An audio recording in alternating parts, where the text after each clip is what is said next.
East Yard Communities is a neighborhood organization that builds leaders and power in our communities to create positive change and improve the overall quality of life.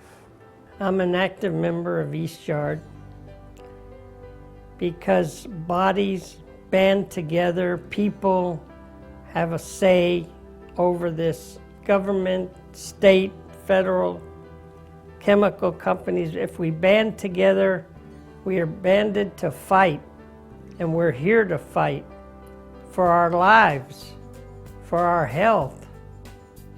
And without East Yard, we probably wouldn't have much of a say here. When I first heard from East Yard, I became very interested and willing to do anything that I can to help have a better environment, especially knowing that I have the 2 children, an asthmatic child, and knowing that she needs clean air, especially because of her situation.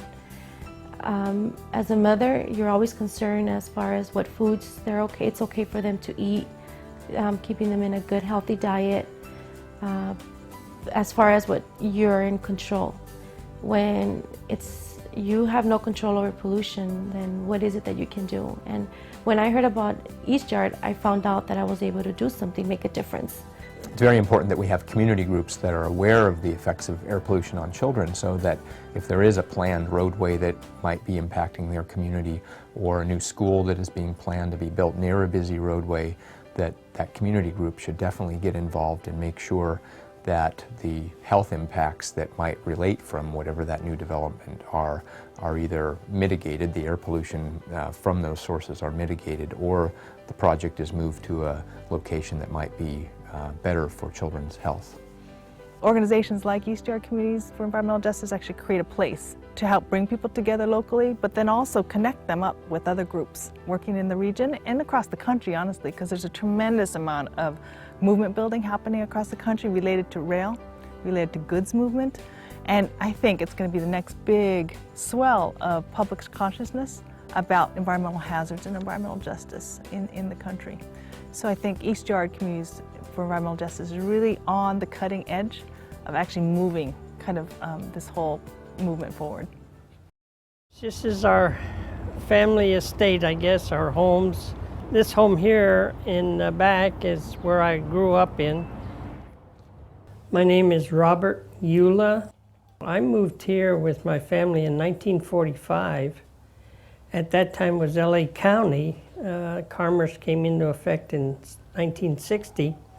But LA County, we had Japanese farms behind our home. Oh, it was so nice and clean and green. I don't know, it was so different, no pollution at all. Now there's a freeway. In 1954, the Freeway 710 came in. Union Pacific Rail Yard, Santa Fe Railroad is south of us. We really want to stay in Commerce, but there's so much going on with pollution and rail yards. This is the rail yard back here. The trucks are right up against the fence, as you can see. Locomotives are right there, maybe 150 feet away, and that's the fueling station. Now, this wasn't here when I came. It was Japanese farms, as stated before.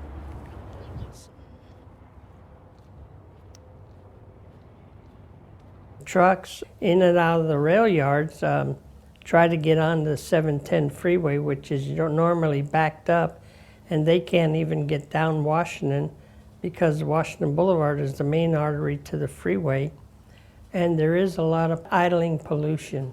The freeways here, to your right, it's built in 1954.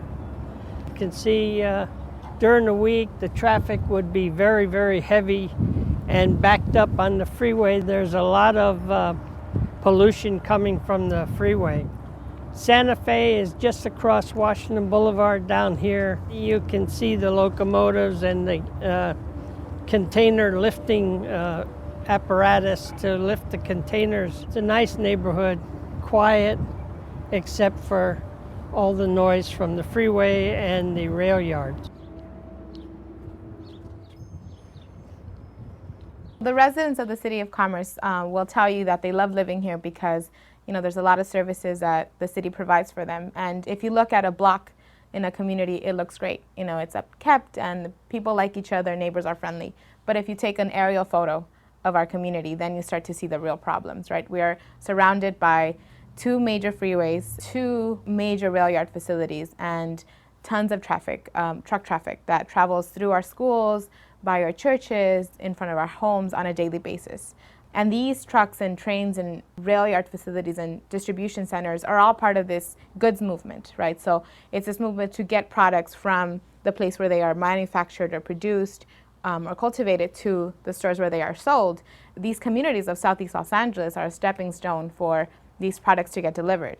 And so while communities or residents of the Midwest are getting cheap products in Walmarts and Targets and Home Depots, our communities suffer with noise pollution, air pollution, and just general impacts on our quality of life.